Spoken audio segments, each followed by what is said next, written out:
her tingene sker. Det har overrasket mig, at der er så mange foreninger med her.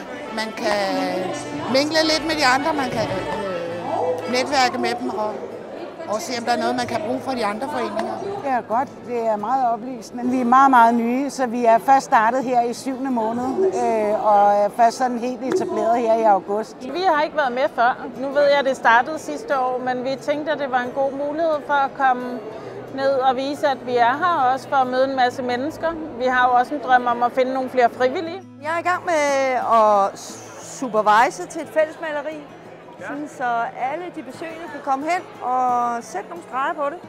Og forhåbentlig i sidste ende, så bliver det til et flot maleri, de kan have hængende nede i Frivillighedscenteret nede i Hårlev.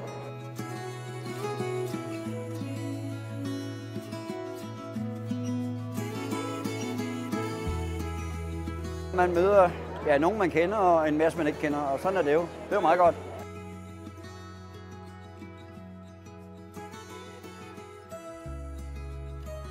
Vi udstiller os, hvad vi har vores speciale. Bilorienteringsløb og klubrally. Vi kører nede i Boesdal en gang om året, fordi at, så er kalken så ødelagt. Så bruger vi et par måneder på at få kalken tilbage igen, og så skal det ligge og blive hårdt. Så kan vi køre igen til næste år. Vi er med som ung til ung frivillige. Vi prøver at promote den her ungdomsfællesskab, vi har med ung til ung, hvor vi gerne vil prøve at se, om vi kan lokke nogle flere unge med ud og lave noget.